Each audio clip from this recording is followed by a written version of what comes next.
Are those just all old tour posters behind you? Yeah, and I mean, we have so many more, but we ended up taking this wall and literally going, cover every inch. It was a lot of mass involved, and that whole you miss an eighth of an inch, and it just compounds as you go towards. Like if you get to one of the corners, it's kind of off, but you can't tell. So that's awesome. Yeah. How many years of posters? Like, I'm sure you had to stop at some point. Yeah, and you know what? I'm going to tell you probably what most bands would say, at least ones that have had a longer career, that I should have paid a little more attention in the very beginning, because I will admit that a couple of these posters, I don't think the ones directly behind me, but some of the random ones that are a little older, I've actually purchased one or two posters off of third-party resellers. Oh, really? Trying to get old ones back? Yeah, I wish I could get the discount and be like, hey, that was me. But it doesn't work that way. So, yeah, to get old ones back. I have one from, I think the oldest here. I have one up there from 2003 when we did the Honda Civic tour at Good Charlotte. That's a great poster. That one I actually kept and got that, and had it all these years. Somewhere I have Green Day posters, which those were the ones like I was going to get no matter what. So those I didn't have. Actually, I did buy one that I didn't even see at a concert. It was sold kind of secondary. Somebody made it like just for that town. But it's cool, man. It's cool to walk around. I don't know. I mean, I know the wife is supportive because she was the one who pushed me to put these up since they're so colorful. But I'm sure every now and then it gets a little annoying to be like have this behind me all the time. It looks awesome, man. It looks so cool. Thank you. Well, I appreciate your time. Thanks for spending your morning with me. Again, I really appreciate it. I've been a huge fan of your band for a very, very long time. So thank you. Yeah, thanks for having me. Yeah. So our podcast is about your journey in the music industry and, kind of how you joined up with Newfound Glory and how you got to where you are today. Awesome. Cool. So are all of you guys in the band, or are you all from Florida originally? If you really want to get technical, Ian and Jordan, they're from New York. They were born in New York. But everybody grew up in South Florida, if you want to call it. I think Ian moved down here when he was like 6 or 7.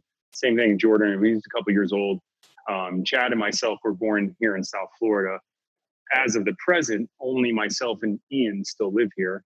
And Chad's in Tennessee, and Jordan's out in California. So throughout the years, we've all kind of spread. We actually all spent some time in California, and we've gone all over the place and just settled into whatever lives that we wanted to have separate from this band.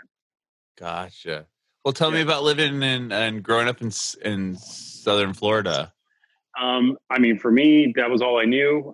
Growing up, my father was a very famous heart surgeon down in Miami.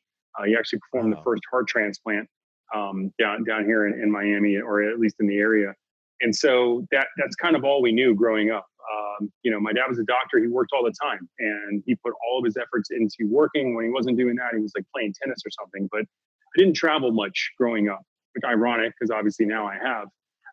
So Florida was just all I knew, South Florida.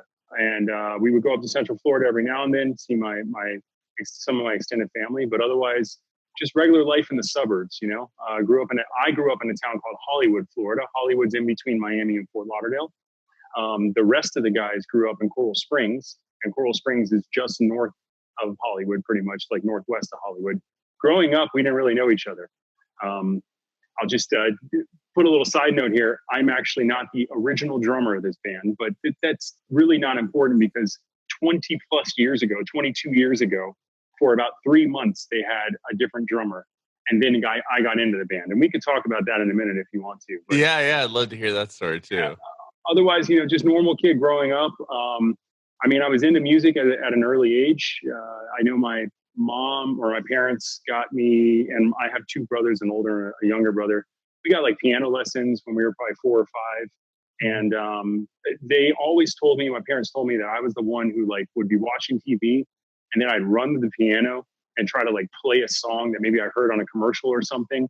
So there was kind of a musical ear there, and it goes back in my family. My great grandmother is an amazing piano player for her church, or organ player, things like that. It was my older brother who got a guitar when he was he's like 3 years older than me. So he's like 14, 15, gets a guitar, and I'm like the 11, 12-year-old annoying little brother. And he would never let me touch it. But when he would leave and go hang out with his friends, I was in his room playing that guitar. And I was learning songs of the day that were on the radio, which was like, this was 91, 92. So Pearl Jam, Nirvana, Rage Against the Machine, like the height of the alternative grunge movement, which is all guitar based. Mm-hmm. So I was a guitar player growing up, honestly. And all the way up until almost a year and a half before I joined New Found Glory, I was a guitar player. And I only played drums because in high school I started a band or tried to start a band with two of my friends, and there was no drummer. And I was like, all right, I guess I'll try. And that literally led me to where I am today. So that's funny. It's always the drummer. Like everyone always needs a drummer. That's funny that you ended up being like, you know what, I'm just gonna learn so I can play in a band. there was one drummer that at least we thought or collectively kind of knew at our school that had put his name out there. And I went to a small high school. There was like, I feel like 750 kids in the entire school. Everybody knew each other, and there was one kid that we knew that was a drummer, and that kid apparently was in like 3 bands at the same time. So it's like, first off, he's not going to join a 4th band just to play with you guys, and if he does, what kind of like attention are you going to get? Is he even going to care? You know? Yeah, drummers always have like a pick of the litter. He can play with whoever they want. It's true. So when you started that high school band, did you write the songs and drum, or you just wanted to find people to jam with and just decided, you know what, no one can play drums, so I'm going to learn? Well, it was, most people's first band is all your like best friends, right? So these are guys that I had already known for 6-7 years, some of them going back to like 5th and 6th grade. So we just hung out all the time anyways. And when I went over to their house or whatever, they had a guitar, we just jam on guitar. I think they all knew that I was pretty good at guitar. And I, just musically well-versed, but again, I'm the only one who could even attempt drums, and I kind of stuck to the drums, but we collectively wrote songs, all of us. And so somebody would have an idea, somebody else would come in, I would try to help them out, maybe, polish the idea off. Now, in retrospect, looking back, what I thought was this awesome thing of a band, I'm not even talking about like the music we wrote, the effort we put into it was so just like, it was a hobby. It was a total hobby. I mean, this was something for us to do on the weekends. My singer at the time, who I'm still really good friends, and he actually lives down the street. I'm really good friends with him. His father owned like a furniture warehouse that was closed on Sundays. And so his dad was like, if you want to go on there on Sunday, literally do whatever you want to the store. Just make sure when you're done, it gets put back. So Monday morning, nobody would know. And it was like consignment furniture and used furniture and stuff. So we didn't have to worry about things being pristine. We practiced there. I mean, every Sunday, that was the thing I would do. And it was awesome. It gave me something to do. But did we play shows? I think we played 3 shows in 1 year, and 2 of those shows were back to back. So that tells you the level of like effort, we kind of put into it. It was more just like something to do. Mm-hmm. When did you decide to take music like really seriously? Well, I think it started honestly with New Found Glory, and they were called A New Found Glory. And so to quickly get into the story of how our relationship started, like I said, I grew up in Hollywood, Florida, and they grew up in Coral Springs. So it's about 20 miles away from each other. There wasn't too much of like an intermix between that. I went to a private school, they went to public schools, things like that. But there was one kid that we were friends with at my school that was kind of like the cool kid. He was the one that back in the day had the VW bug and like surfed and bleach blonde hair. And I went to a Catholic high school, so it's a little more strict, right? So everybody loved him because he was the cool alternative kid. And he was like, not even like a degenerate. Like he was a really smart kid, but that was his persona. Now he came up to me one day and was like, I have this tape, this cassette, right? So I'm dating myself, but I can tell, I think you know what that is, right? I know what a cassette is. So he's like, I have this tape. It's this local band. They're called A New Found Glory. And he's like, I really think you should listen to it because you're going to love this music. And I had just gotten into like the whole pop punk scene. I wasn't even a punk kid growing up. Literally was the radio kid. I would listen to rock radio, even some pop stuff or whatever, Green Day and like the Offspring. And maybe, I don't even think Blink was that big yet because it was like 96. So they were just starting to get popular. So it was really Green Day and bands like that, I guess, Offspring, like only MTV bands. That's all I knew about punk. So he's like, you love this band. I put on the tape. The first song on it was a song called My Solution, which is on our first EP. And it blew me away. Something about the song, I think it has to do with the chorus, is like this halftime. The whole song's fast and the chorus like goes in this halftime part. It goes back and forth. It's very similar to what happens on the the song "Damn It" by Blink-182. Although we wrote ours first, had nothing to do with it. But yeah, so I was like, this is insane. And he's like, the reason why I thought you would love this band is not only because I think you'll like these songs. They play shows. They play like a show every other week. They practice all the time. They've already recorded this. And I was like, are you kidding me? I never even made a recording with my original band. We did like a tape demo, but we never went to a studio.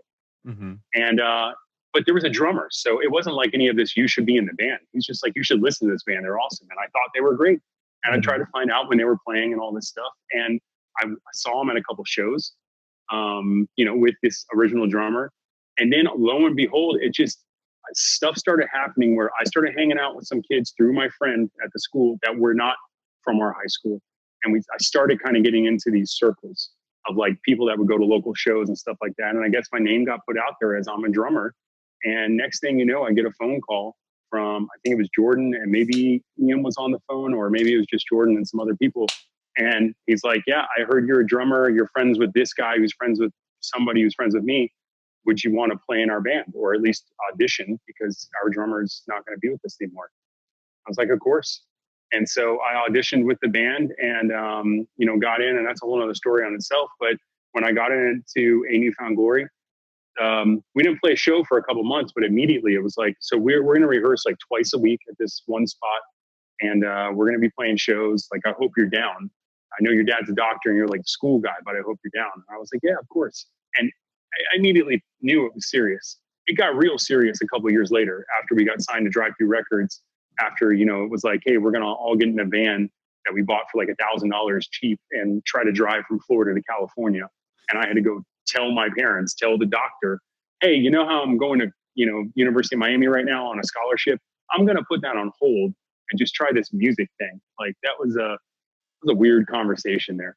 I was actually going to ask you about that. How, if your parents are supportive of the fact that you wanted to be in a band with your dad being a doctor and all. Yeah. So ironically, you would think that they were going to be very strict and just be like, no way. And they were super supportive. I'm sure they were skeptical in some ways, like a parent should be, right? Mm-hmm. I'm a parent now, so I couldn't even imagine my son or daughter kind of talking to me about that in 18 or so years. But, what I did was I think I knew my dad. I knew my dad in the sense that he was a very logical person, obviously very smart. And so before I even approached them with this idea of making it more than a hobby, I figured out a way to make a deal. And the deal was, like I said, I had some scholarships from the University of Miami. And so I researched the scholarships and I found out that they would apply up to the age of like 23. And I'm like 18 at the time.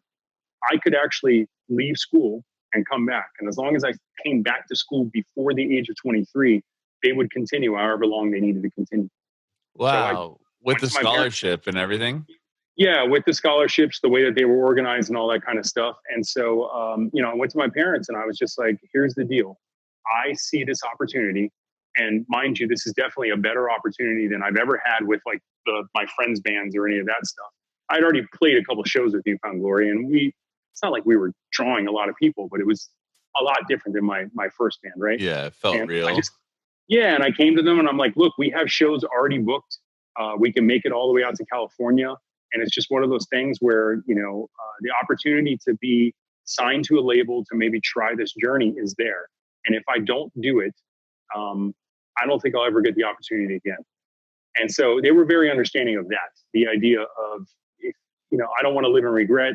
I want to at least see if it happens. And the deal I made was, we'll reevaluate it like 22, like 4 years, and see where I am. And I promise, if it's not that good, or it's like borderline, probably won't be able to sustain a career, I'll go right back to school. And before 22, we had already like had gold records and hit the Billboard charts. And I think my parents even saw me play on the Civic tour at the local arena. Yeah, I think I answered the question without having to approach it again. But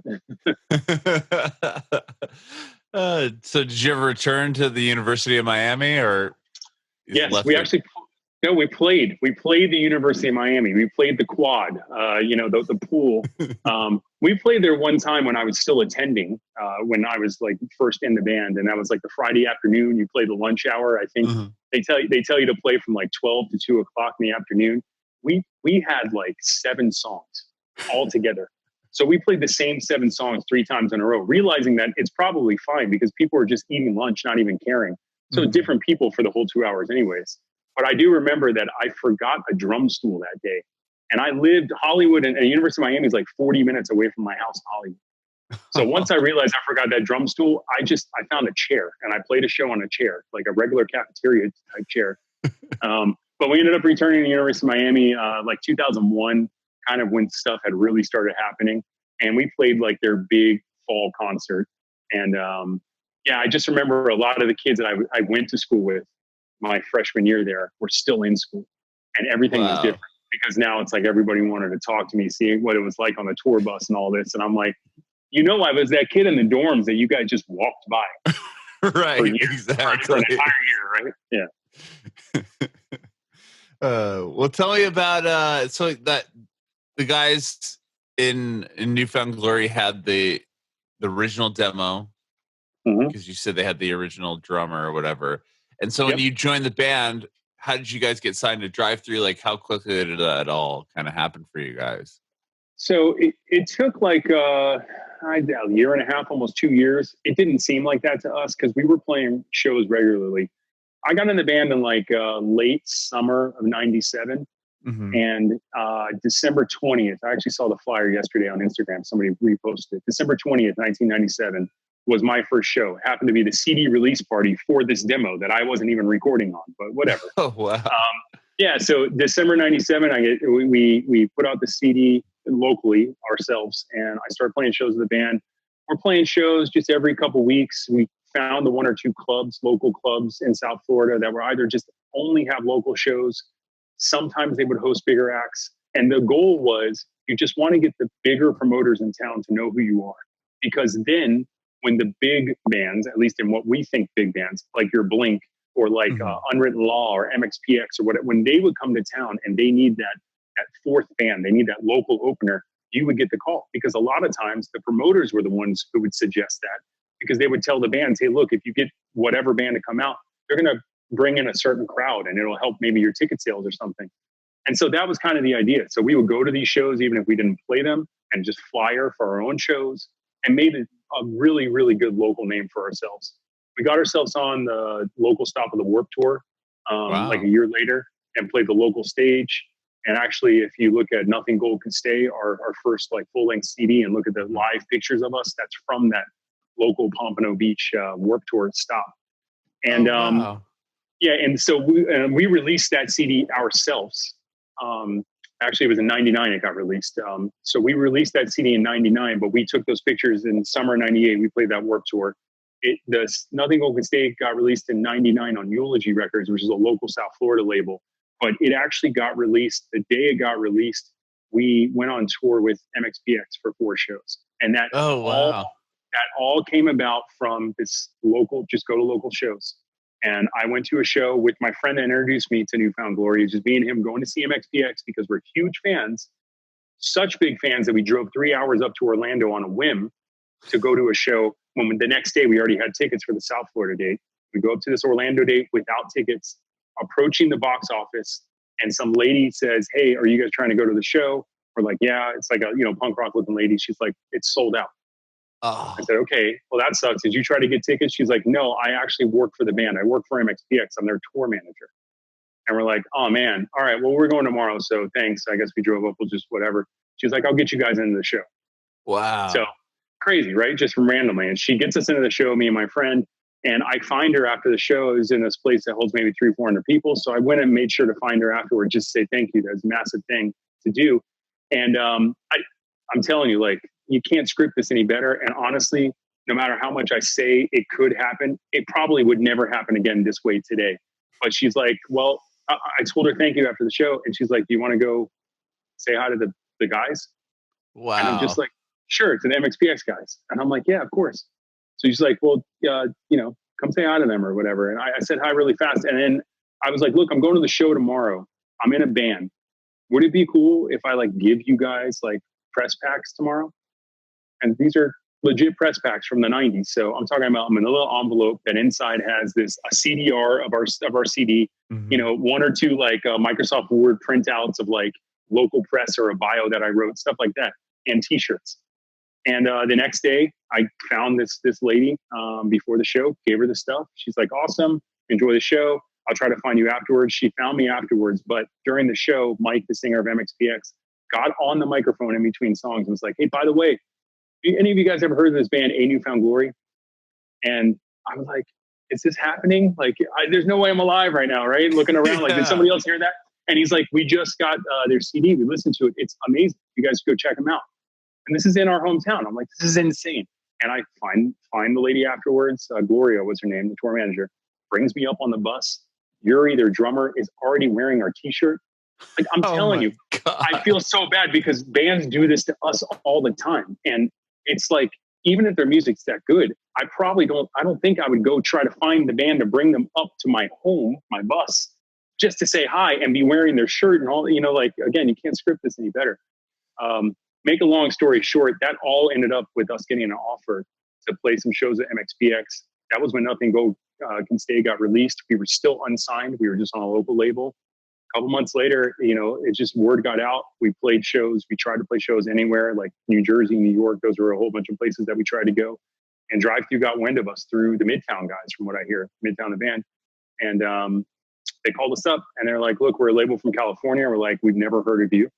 And they're like, "We'll fly to Florida tomorrow. Are you guys playing a show anytime soon?" And we're like, "Yeah, we're actually playing a pool party tomorrow at our friend's house." We're like, "Cool, we'll go to the pool party and watch you and we'll talk." And they did, and they signed us. They signed us like the next day. Yeah, it's crazy.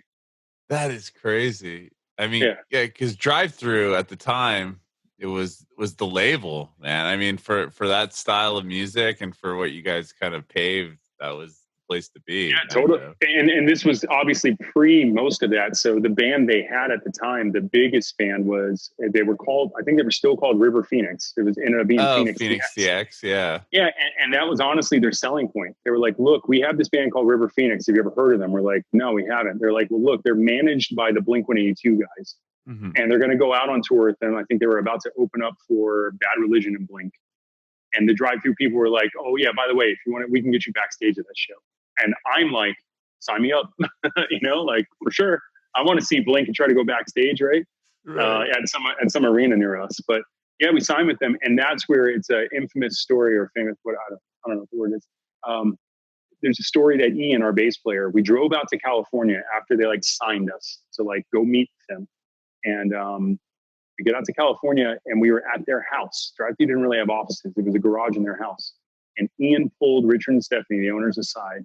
And none of us heard this. He had a conversation with them, and he's like 2 years older than us. He had already quit college and all this stuff. He's like, "Look, Cyrus is still in school. I think Chad was still a senior in high school. All of us were kind of like just doing whatever." He's like, "I think you need to tell the guys and make it seem like it's an ultimatum from the label that they need to put school on hold." Because Ian was gung-ho. Like, all Ian wanted to do was be in a band. And he wanted to be like Unwritten Law and other bands that he loved or whatever. And he's like, "You got to tell these guys that they got to quit school."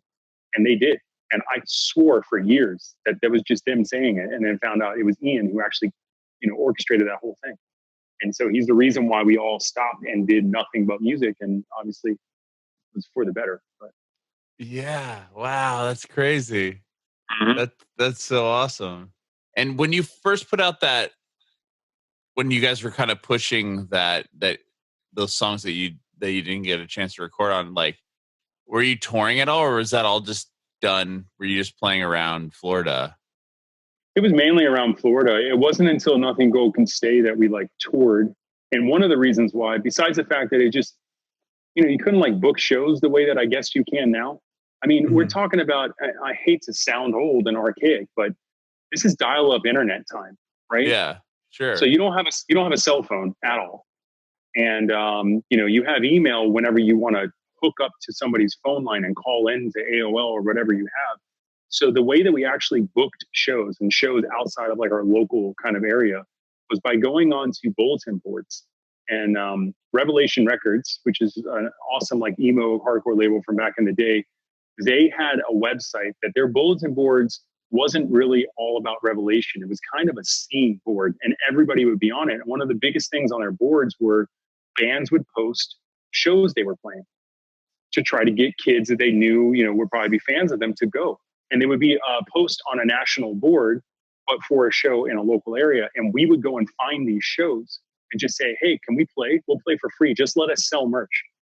And you'd like kind of barter shows. Sometimes they would ask to play down whenever you had a local show in exchange for you doing it up there. And you'd book these crude tours that way. No budgets at all. Our first 2 tours, we definitely came out of pocket. By the end of the tour, we had no gas money. So we just had to pay whatever or put it on credit cards and hope that the parents paid the bill. But yeah, you would do it like that. And then the other thing with us is, again, Chad was still in high school and I was in college.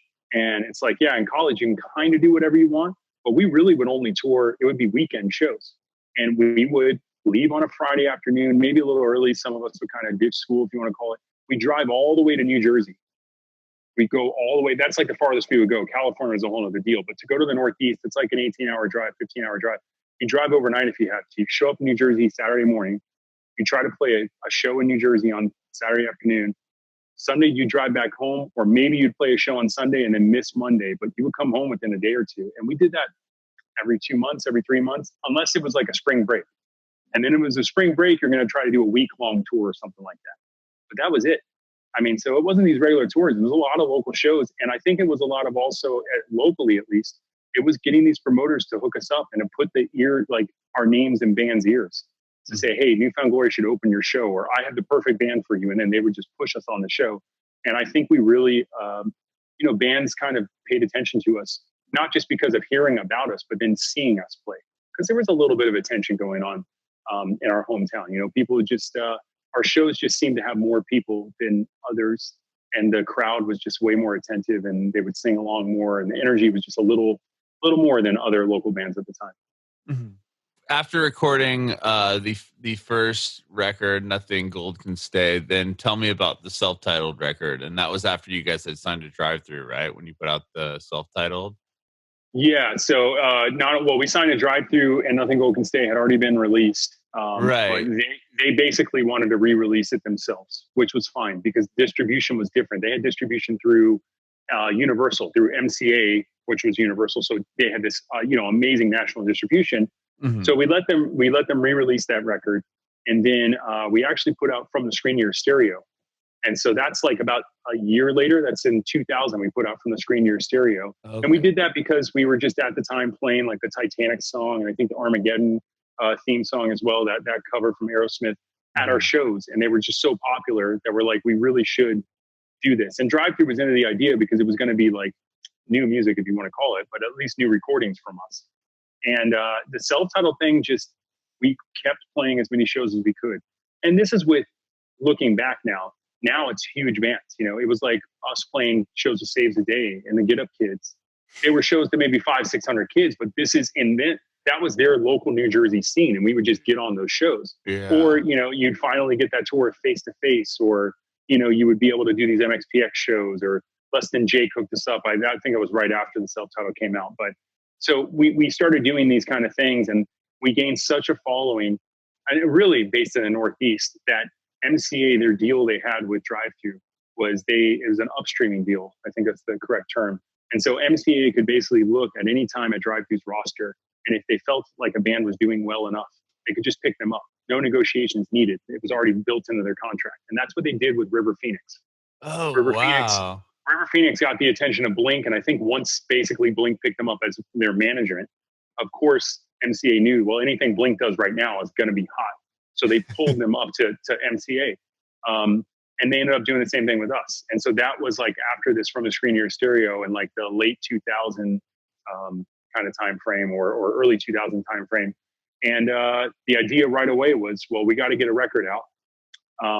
Hit or Miss, which was our first single off of that self-titled record, is also on Nothing Gold Can Stay. Mm-hmm. We recorded it originally on Nothing Gold Can Stay. And that was a song that MCA, Drive-Thru obviously, but even MCA was like, that's your single. And so the idea was they wanted to make sure that was going to be on our self-titled record. They wanted it to go to radio, but they really felt strongly about that song from what they saw on live shows and us playing it. So they wanted us, and they had us record that single immediately before we even had a record done.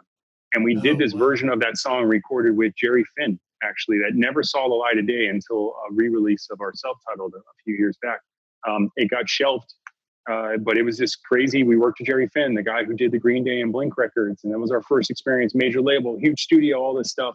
The recording didn't turn out that good, at least in our opinion, but they wanted to do that and put it out, get it on radio, get us popular, and we'd be in the studio at the same time. It's like such a pop thing. And it was weird for us that that's the treatment they were giving us. Mm-hmm. But in the meantime, when that didn't really work out, we went searching for a producer, and they recommended this guy, Neil Avron, to us. Neil had produced that song Right Now by SR71. Oh, yeah.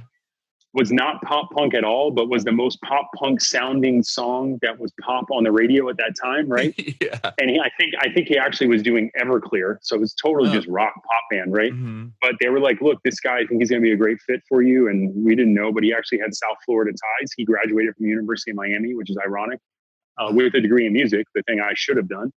And we met with him. We ended up recording a record with him, and it came out in the fall of 2000.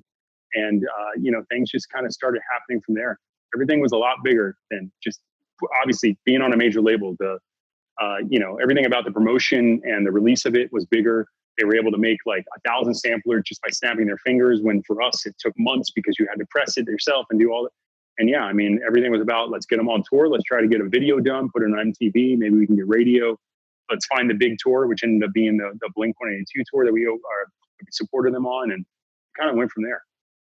Wow. That must have been pretty, it seems like it all started really quickly, and that sounds like it was probably like super exciting. Like that must have been like, tell me about going from, just being in a band, essentially playing like locally in Florida, to now you have the backing of this, major label that's like, okay, we're going to do videos, we're going to do MTV, we're going to get radio play. Like that must have been kind of overwhelming.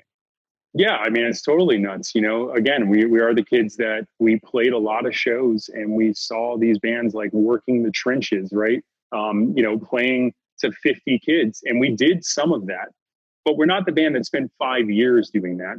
We got very fortunate that we found that following, right? Or at least we made a name for ourselves in places like the Northeast. And once Drive-Thru, MCA, and then Universal kind of picked us up, it was the right tours, and everything was happening all for the right reasons. Drive-Thru was getting big, so Midtown was starting to get popular as well. Bands like Saves the Day, even MXPX was getting huge. Blink was huge. That definitely helped all of us.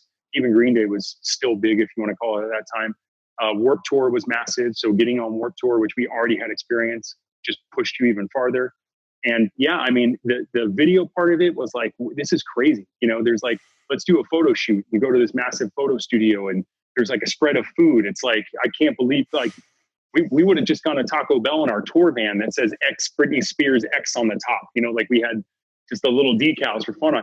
That's kind of the band we were, but here they are like, no, you can order whatever you want, and go into this big like corporate building for meetings and all. It's crazy. Now, we never lost sight of tour. That's the good thing. So we pushed the touring, and we got very fortunate. Bands like Less Than Jake, like the shirt I'm wearing right now. Yeah. Less Than Jake took a huge, huge risk by taking us out on tour right as our self-titled record was coming out. But I actually spoke to Chris DeMakes, their singer, the other day on his podcast. And, he was saying even then that they realized there was something special about us. And it wasn't just that we were also from Florida like them. There was something special when we played.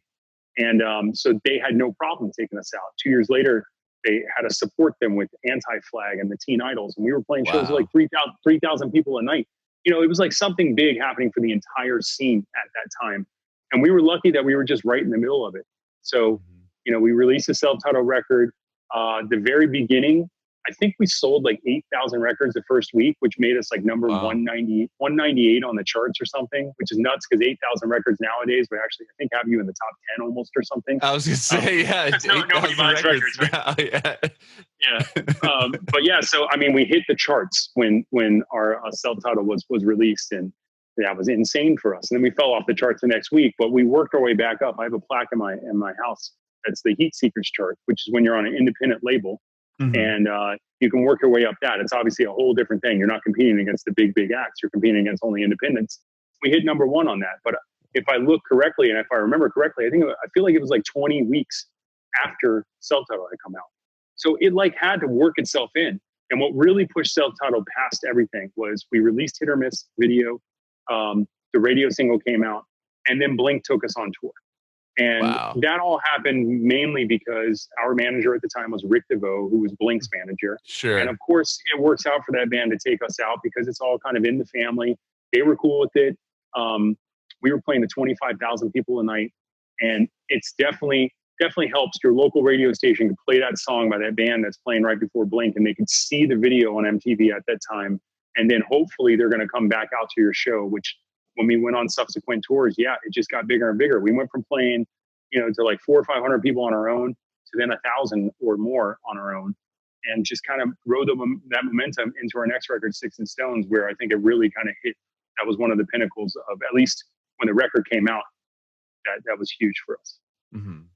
Tell me about seeing the video for Hit or Miss the first time on MTV. It's nuts. If I remember correctly, they still had Buzzworthy back then. Okay.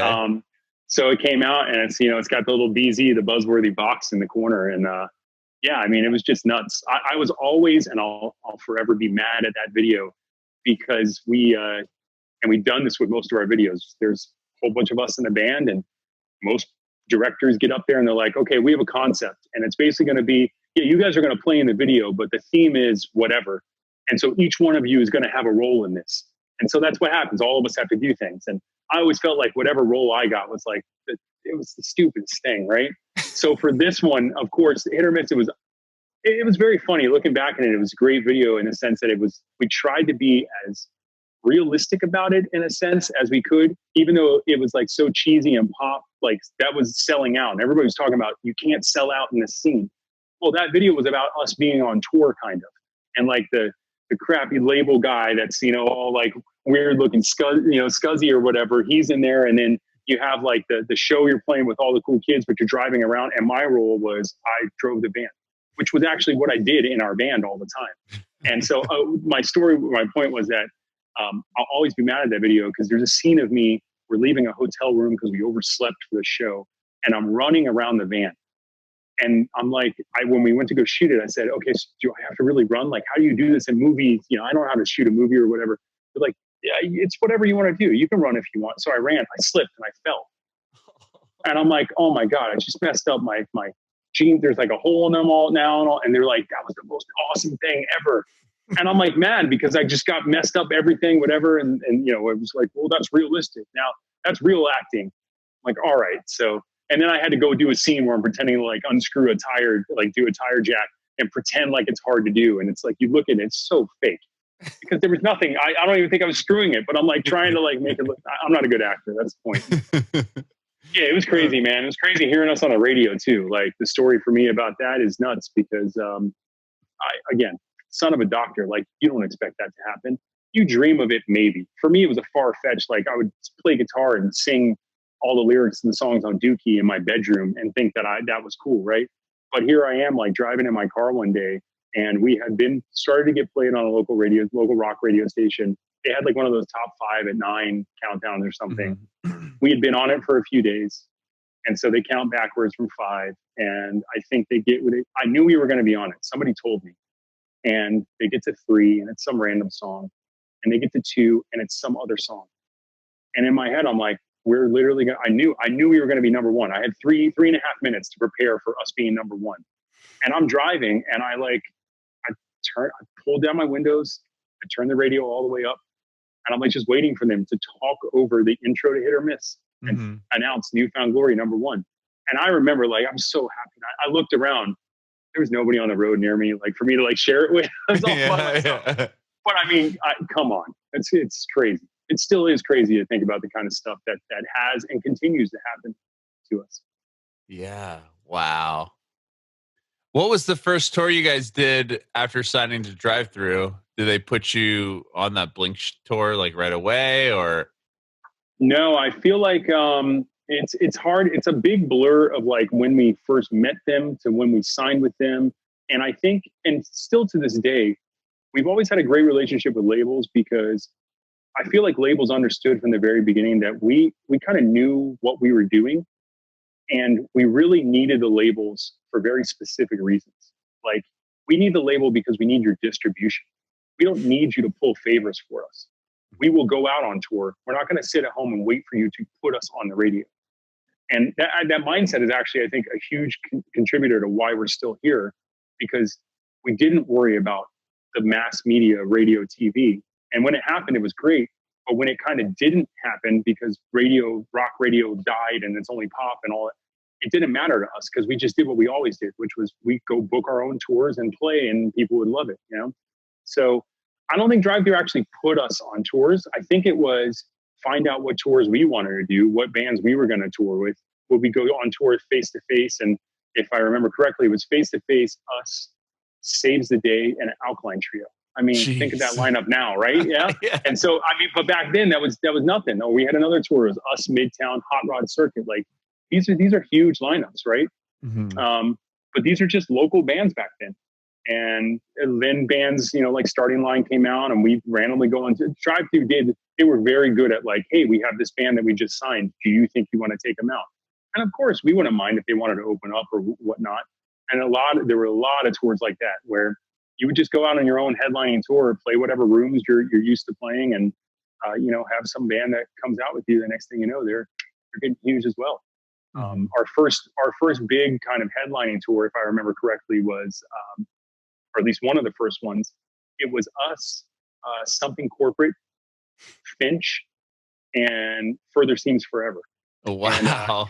And, Something Corporate, you know, Something Corporate and Finch. That was huge. That was the Drive Thru family. But sure. I have a poster on my wall from the San Diego show of that tour. We played the arena. That's how big. I mean, Drive Thru was massive in California. Yeah, that show was huge, and it was crazy. We're in San Diego. I'm just curious. I live in San Diego. That's what I'm curious. We played at Cox Arena, and it was wow. The flyer. I'm looking at it right. Yeah, I'm looking at it right now. It says Cox Arena, and it says an intimate half house setting. So Cox Arena holds like probably 8,000 people. Yeah, so, you know, it's easily 3 or 4,000. It's sold out. I'm looking right now. It's the poster I have says sold out, and there was no other show on that tour that sold out. But we were playing to like 2,000, 3,000 people a night, and that was just the thing back then. And again, bands like that was Finch and Something Corporate and us, and Finch and Something Corporate were just kind of starting. Mm-hmm. It was amazing. But that's kind of what happened. Anything that all of our bands did, and you can look at things like the Warped Tour, you know, for the next couple of years. It was always Drive Thru. There was even a Drive Thru stage for a few years, and we didn't even play it because by that time we were already on the main stage, kind of doing our own thing, headlining that. But they were able to like stack the Drive Thru stage with bands, and a lot of these bands were bands that went on to at least become household names for a while, if not still be around now. Sure. I mean, all those Drive Thru bands. I mean, it was like Drive Thru and Victory Records at the time were getting all of the big pop, punk, emo bands, and yeah, I mean.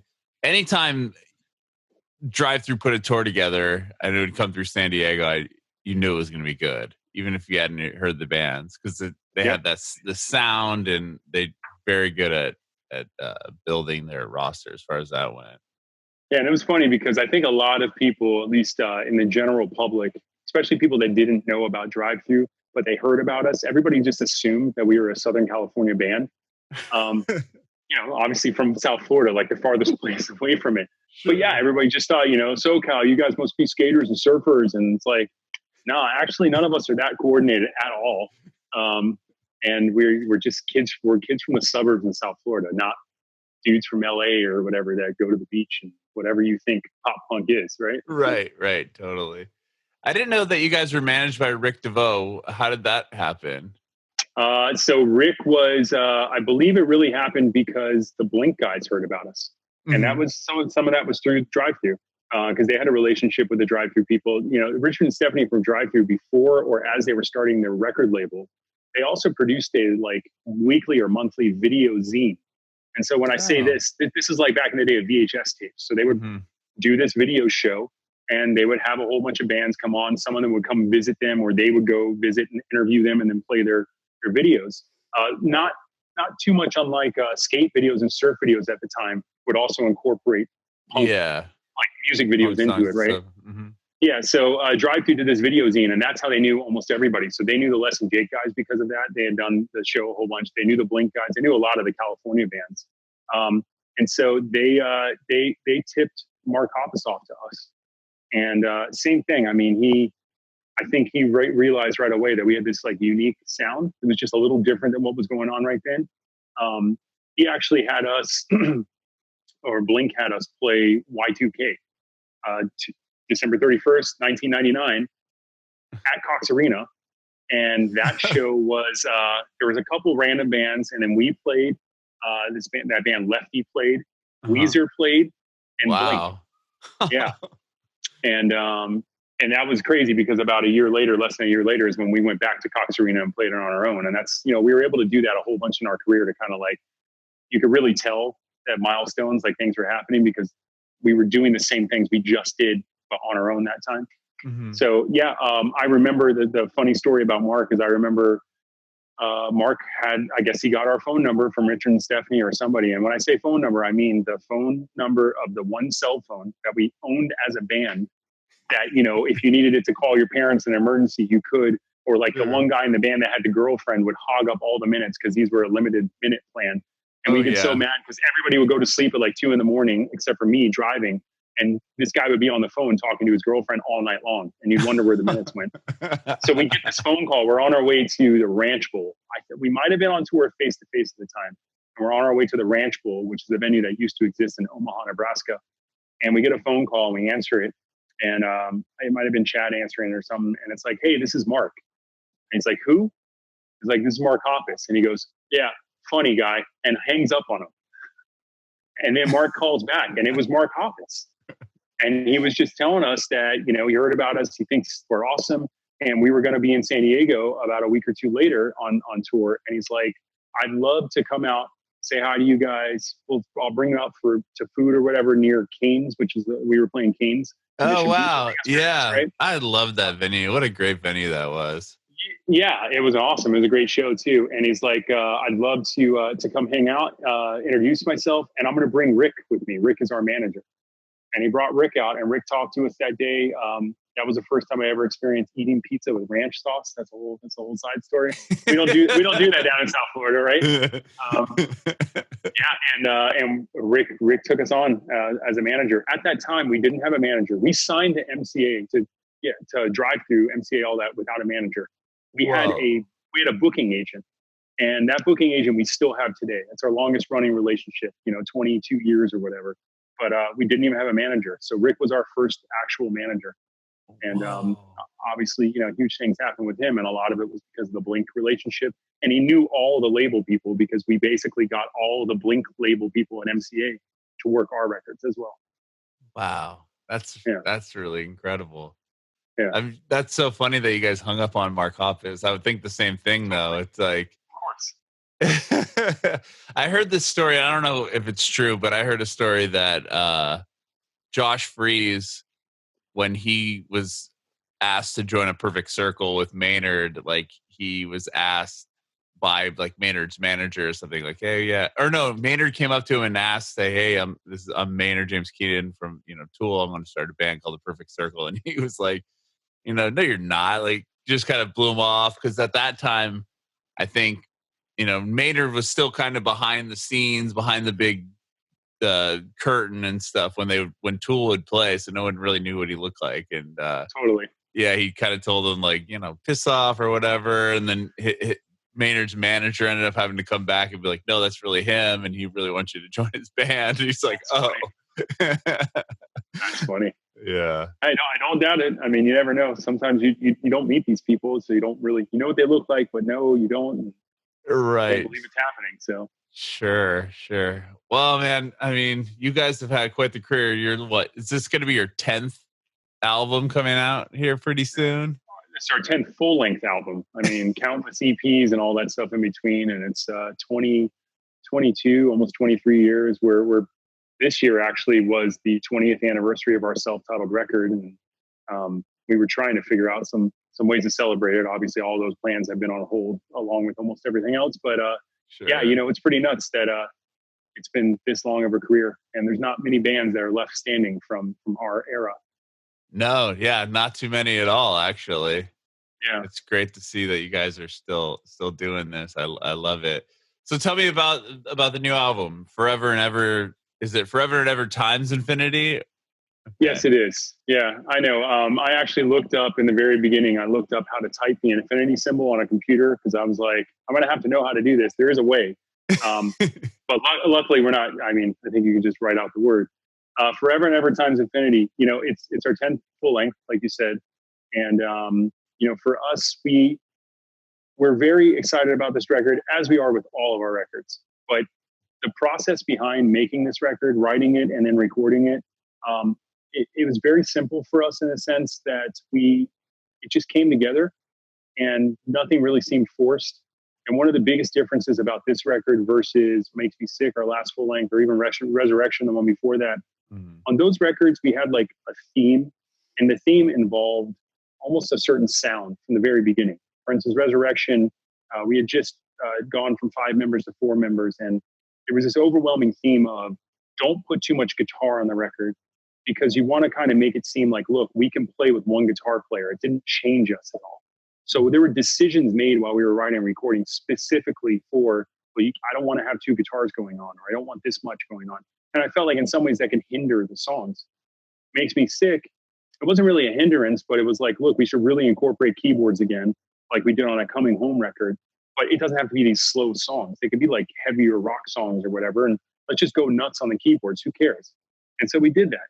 But this record, the theme, if you want to call it, if there was one at all, was let's just write riffs again. Like, what did we do when the self-titled record was happening? Or even before that, Nothing Gold Can Stay, like when we were 18, 19-year-olds. Well, we didn't really know what we were doing. We just wrote riffs because all the pop punk or punk songs that we knew were just a collection of, it was like a couple chords and that was your verse, and a couple chords and that was your chorus, and just kind of repeat A, B, A, B. So let's do that. And the biggest thing was, let's not force ourselves with any of these ideas to like put it in a straight pop structure. So like if you have a song that you're writing and you feel like it doesn't need to go back to the chorus at the end, even though that's not the way you're supposed to do it, that's not the way radio would do it, who cares? Like literally have a song that has a verse, chorus, and then goes to another part and never goes back. That's cool, you know? And so we did that, and we ended up with 15 songs because we wrote a whole bunch and we didn't want to limit ourselves. So we recorded as much as we could. And it's got this great mix. Like there's only one real slow song in the record. A lot of it's faster, which people have been dying for that. It's like the most common thing. I think it's the second most common comment besides "Come to Brazil," which is this like worldwide internet just like joke, but it's true. Like everything is "Come to Brazil, come to Brazil." Second thing is, when are we going to hear the fast songs, right? And we're giving them to you on this record. The third most popular comment, when are we going to hear Chad screaming again? And you get some of that on this record, right? Oh, so really? Like, that's awesome. Yeah, and we didn't do it on purpose. It just seemed to fit. And there was maybe a slight hesitation, like, should we do that? And it's like, of course we should. Like, at this point, you can do whatever you want. And it definitely sounds like New Found Glory, but we're also not doing this weird thing and hoping that people take it as New Found Glory. We're playing what we always play. It just seems like straight pop punk songs. And it's cool. We're able to do that. We've been doing this for 20 something years. Yeah. So that's kind of what you get on this record. And there's like almost a little bit of optimism on this record. It's not so like negative lyrically or thematically as some of our past releases. A lot of it is still about relationships. That's kind of what we do best and what I think most people identify with at least our music. But a lot of it has a little more optimism than in the past. And I think that has to do with where we are in our lives, just very comfortable being who we are and very, fortunate and grateful for what we have. Yeah, that's what I was going to ask. So you just think it's a timing thing as far as why the lyrics are a little bit more positive than previous albums? Yeah, and I think I say that because we've always kind of said our lyrics are really a reflection of what's going on at the time. You know, it's a very easy way to explain what's going on in our songs without having to know the exact stories behind it. Or a lot of times it's like if you get too specific with the story behind it, it doesn't resonate with others because maybe they didn't go through that situation. But if you really keep it general, those themes can apply to almost everybody. But yeah, I mean, there were times when there was a lot of struggle, not really internally within our band, but what people were going through in their lives or what even society was kind of going through that time or whatever. And that might have lent itself to a darker sound or things like that. For instance, like Catalyst, a lot of those songs, some of those, I think, themes, and even the theme of like the artwork of the record, you could tell that we were like seeing how the corporate music side, like the corporate side of music was like taking over and messing up the things. And ironically, it was happening to our band. MCA was like restructuring and people were leaving and there was nobody at the top. And it really did change the history of our band, or at least what I think that we could have done, our outlook. But yeah, I mean, go back to this record. And again, we're just cruising, man. We love being on tour. We love playing shows. Some of our more recent tours have been some of the biggest tours that we've done in a long time. Felt the best, the bands that we're going out with. I mean, just everything. It's a well-oiled machine, but there's a lot of feeling there because we still love what we do every single day. That's amazing. That's so cool to 10 albums. That's really, 10 full lengths. That's really something to celebrate. Not many bands can stick around the way you did. It's really awesome. The catalog is insane now. And whereas maybe 5 years ago, we would go out on a limb and every now and then be like, oh, let's just take a request from the crowd. We'll do it. And for the most part, we could. I've thought about it. There's no way we could do that anymore. I don't want to say that there's songs that we've forgotten, but it's just impossible to play all of the songs from your catalog all the time because there's so many like bangers that you have to play pretty much at every show. Mm-hmm. And a lot of these songs almost get like brushed under the carpet. And I'm like, I might be familiar with the title, but that's it. I couldn't even tell you how I play that song anymore.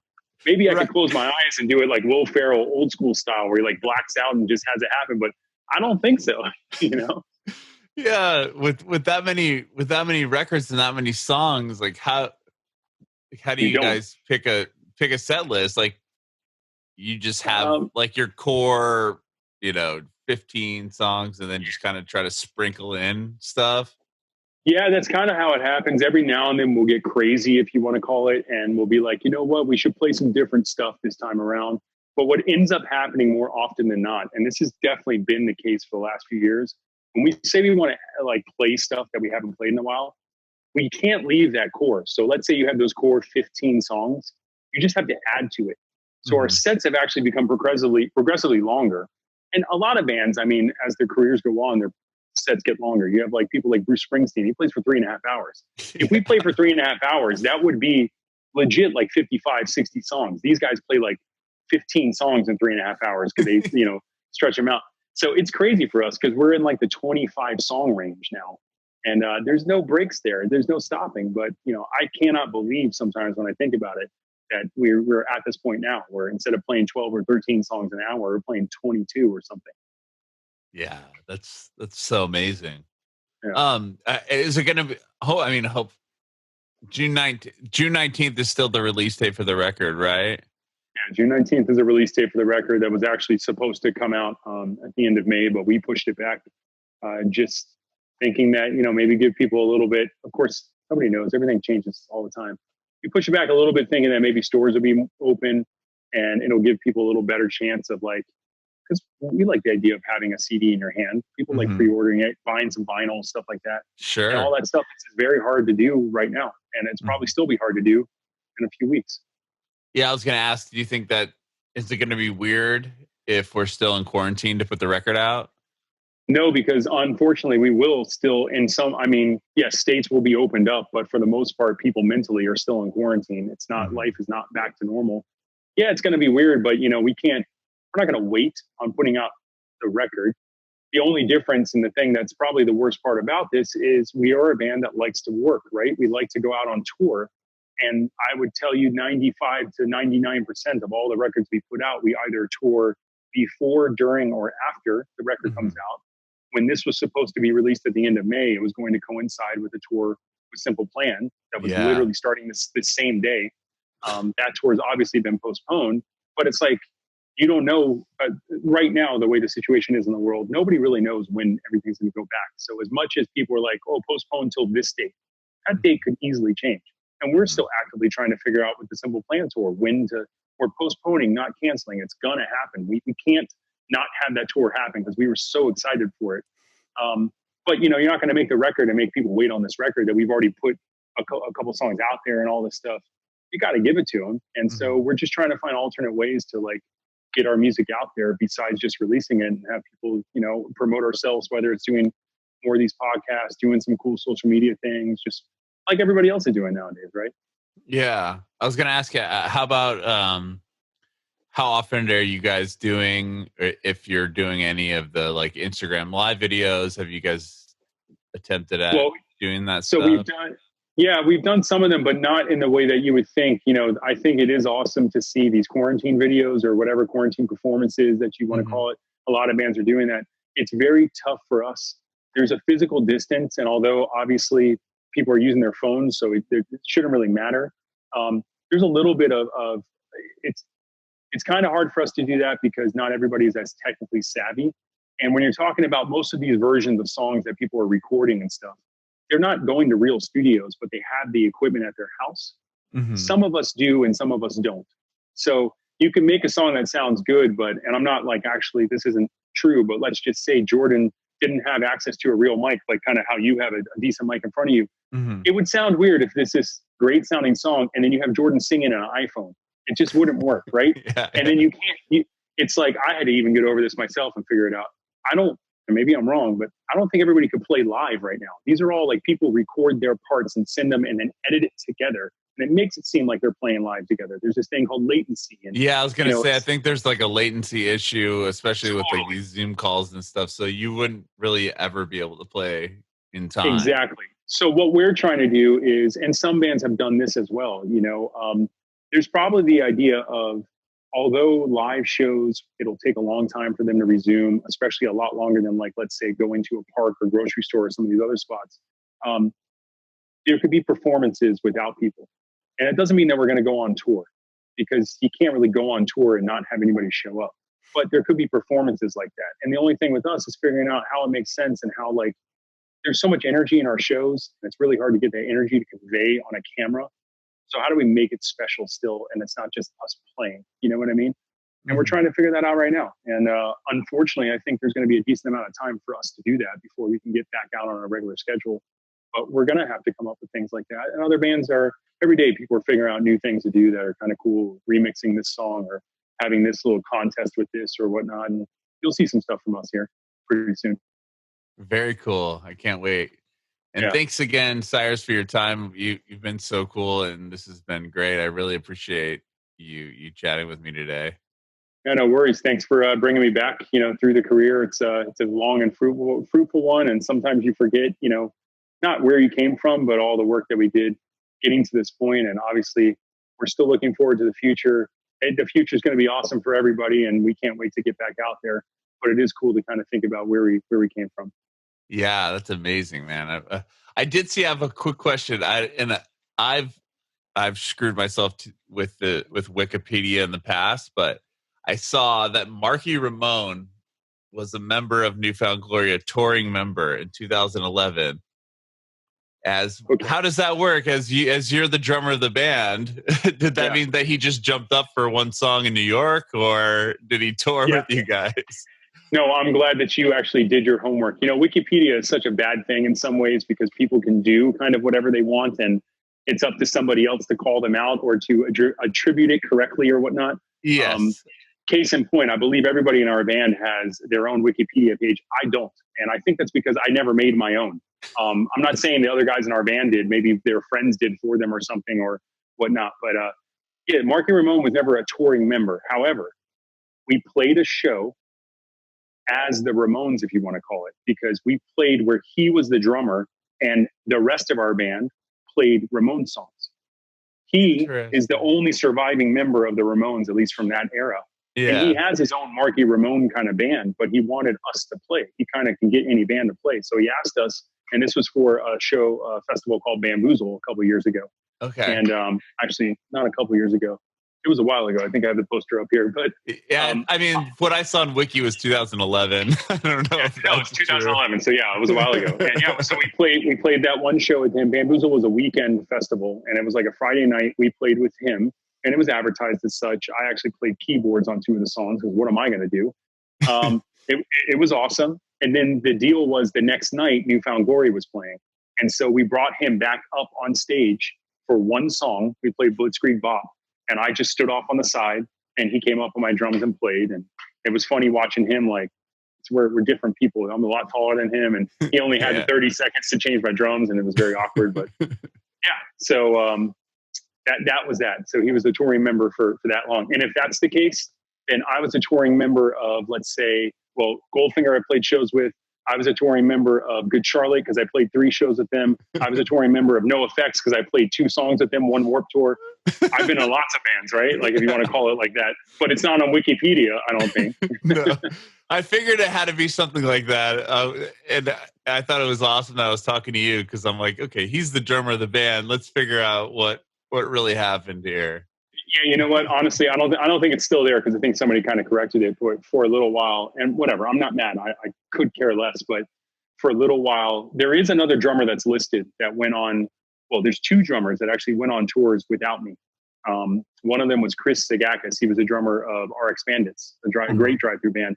And we had them on tour with us. And that tour, this is back in 2000 or 99 or whatever, I broke my arm on that tour. Oh, wow. A few shows into it. And obviously couldn't play with the broken arm. So he was in the opening band in RX Bandits, and he filled in for me for the rest of the tour and for one other tour after that, Europe tour. So he was a touring member for a minute. And then about 5 years ago, we toured in Australia and Southeast Asia, and my wife was pregnant. And doing the math, there was no way it was probably going to happen. The baby was going to be born, and my son was going to be born while I was over in Australia, and I wasn't going to do that. And my guys totally understood. Sure. So we had Mike Ambrose, who was a drummer of Set Your Goals. He came out and toured with us. And it was crazy because, yes, I would have missed my son being born had I been on that tour. But also, there's some crazy shows. I think our band played in Malaysia for the first and only time ever, and I missed that. Oh, but wow. obviously well worth it, right? Sure. So yeah, those guys are okay to be on Wikipedia. I think there was one other person that for a while his name was listed because we played a show randomly in like 2008 in South Florida at a practice studio. Total like, well, we're just going to announce a show and see who shows up. And it was like, again, a practice studio that like 500 kids showed up to. Whoa. This place, disgusting on the inside. I mean, the air conditioning was not made for this. So it was like an oven when you walked in. And here we are trying to play a show. And we're playing like a normal, 12, 13, 14 song set. About 8 songs in, I swear I was having a heart attack. Like I was going to die. And I looked at the band and I'm like, you got to give me a break. I got to just walk out of this room. I need real air. And so I did. And next thing you know, I hear them playing a song. I thought they were going to do something acoustic and they're playing a real song. They had somebody in the crowd come up on the drums and play. And that person was listed on Wikipedia as a touring member for years. I mean, granted, I'm very happy that this kid came up and played for a couple songs. It's great. And I met him afterwards and all that. He's a nice guy or whatever, but come on.